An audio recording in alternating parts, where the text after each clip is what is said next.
All right, so this might be my favorite ground FPV thing ever so far. And as you can see, basically, I bootlegged a gel blaster on here, right? So I've been wanting to do that for a while. My first thought was airsoft, but then I couldn't get over the fact that I would be picking up airsoft bullets for days, right? I decided to try a gel blaster guy like this. And if you're not familiar with the gel balls, they're pretty cool. Kids play with them a lot. They'll come in little tiny balls like this, which actually by themselves are pretty cool for showing some charge physics, right? As you can see. But then when you soak them in water for several hours, maybe a few hours, then they turn into these guys, right? So pretty cool, biodegradable, just full of water, and you can blast them like crazy, right?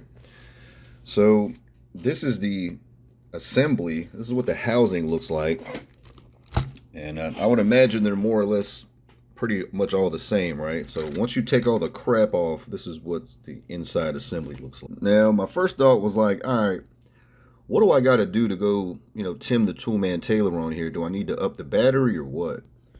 But as you can see, that's really not going to do anything because these are all spring loaded, right? So you can see it's just using a little motor. Motor turns some gears. There's some, notches going on, catch and release kind of deal. And the motor just kind of depresses that spring till it reaches a point, then whack! It just does it over and over. So really, if you go from like a 2S battery to a 3S, then you're really just increasing the fire rate.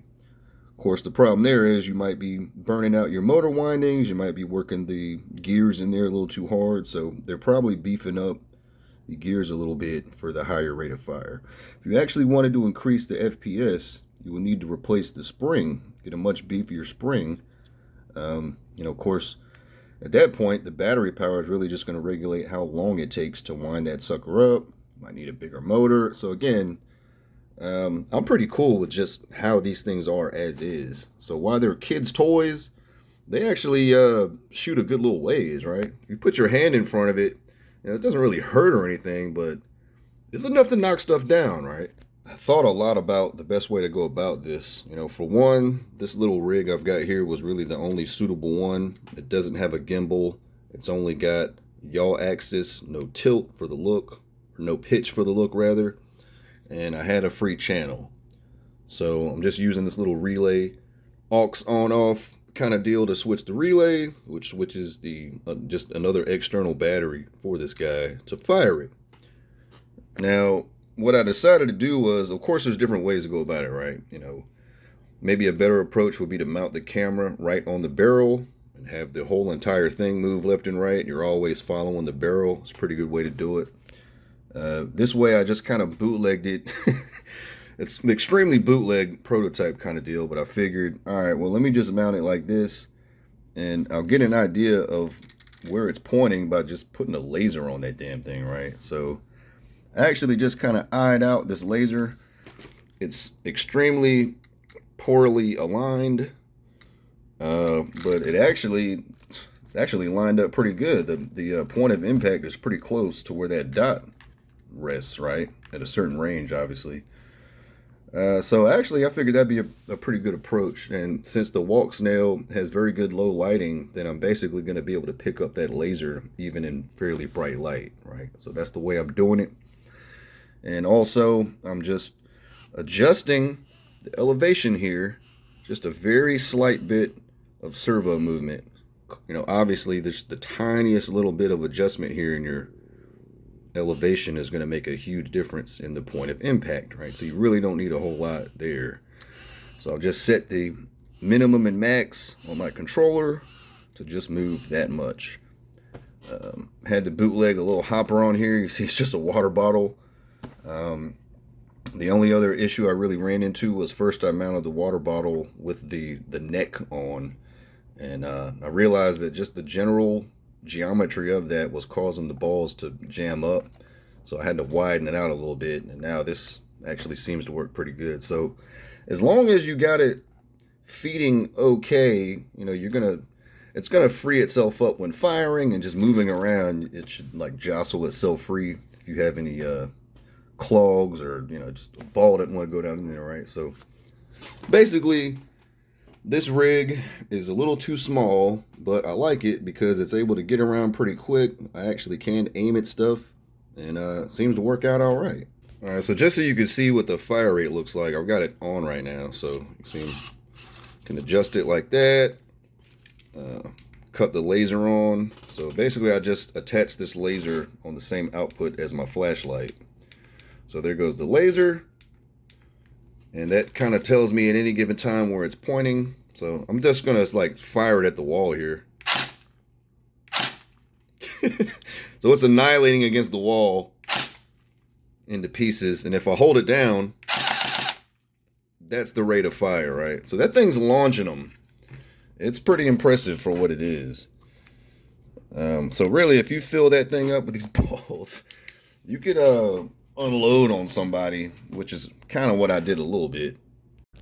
All right, so I was kind of hoping I'd find this office mouse or office rat that we discovered. So I'm kind of down here looking underneath the cabinets and stuff.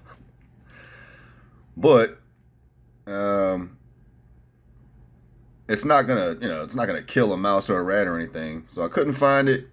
Couldn't really find any signs of it. So now I'm just cruising on down to the office of my arch nemesis, and we're gonna scare him a little bit. So if I recall, I've got live audio on this, right? So I can hear what's going on, but I don't have a way to record it yet. So I remember when I came in here, I kept hearing him say stuff like, "What's that?" Like, he kept asking questions like, "What is that?" So I'm just kind of scaring him a little bit. So you could kind of see it'd be a little bit awkward, but if you have a really good ESC, your controls are real good, you're real handy with the sticks, man, you could easily line up shots. Now you can see I've got the laser out, right? So that laser is very visible. I'm putting it right on that globe, and it's hitting that globe, right? So you can kind of see, I mean, you don't need to get super close. Now I'm blasting the wall a little bit right here. Blah, blah, blah, blah. So, yeah. And of course, can do all the chasing around like I'm doing here. I'm just chasing this guy around a little bit. Not really letting him have it. Just kind of showing him. I had to explain to him what gel balls were because I guess he had no idea. He was like afraid of them. So here's kind of an example. Like, I'm trying to chase this guy, and he's playing Ring Around the Rosie. He's hiding behind these damn boxes. And, you know, I'm just not very good at driving this car. I could have got him if I really wanted to. All right, here's how the aiming works. I'm going to use the laser to hit this little box I put up on that cart. So you can kind of see that if you tweak your steering left or right, you can actually tweak the windage a little bit on it. Minor adjustment. So I'm right on it. About to aim right on the box, tweak it a little bit to the left, boom, knocked it right down, right? So I don't know how I did that, but yeah, that laser is almost dead on, at least at a certain range. So right here, I'm just going to shoot this box a little bit. You can sort of kind of see where they're hitting relative to the laser. They leave a little watermark. And I'm gonna shoot that little thing. Yeah, still hitting it. So those things are launching, man. Shoot clear across the room. All right, so obviously didn't make this to ride around and shoot people at work, right? Just somebody did for a couple minutes testing it out. But, you know, I really couldn't tell you what would be the intended purpose, right? That's the thing. I just think it's cool. I would really need like a purpose-built one where obviously the whole assembly is in a bigger car.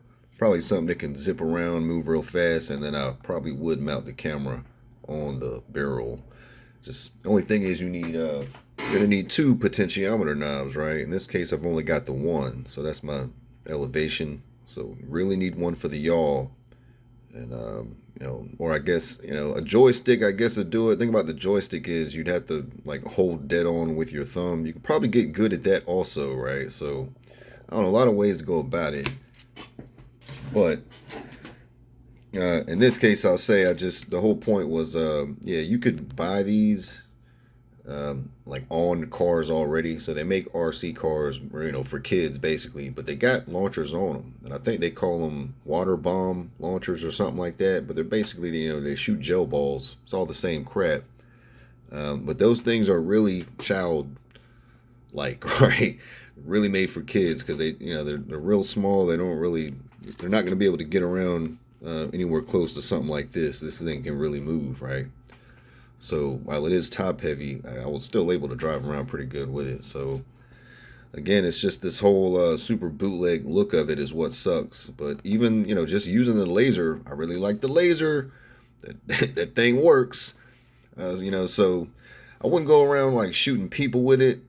That's probably not a good idea, but you could potentially do some kind of damage. Obviously, I think people shoot frozen ones. You start jacking up the fire rate to something, crazy fast, full auto. You're gonna do some damage to something, especially if you're only a few feet away, right? So, again, I don't know what a hornet's nest, or maybe not hornets, yellow jackets, more like.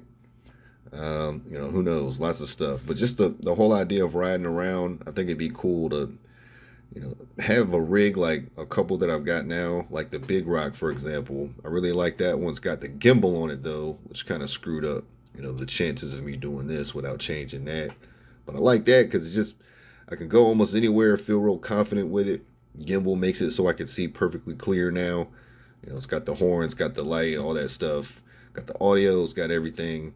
But there's no way I could add this feature to it. So another build, something similar to it, but where this thing could even be like one car I've seen where it just kind of pops out. That'd be real hard to engineer, to be honest. But just making something where this sits more down in the body, to where basically it'll end up looking more like a tank, right? You have to design a tank turret more or less. That's going to be your yaw servo basically, and mount the camera on it. Just be cool to have like a little crosshair kind of deal instead of an actual laser, and just line it up real good, and then boom, seems pretty awesome, right?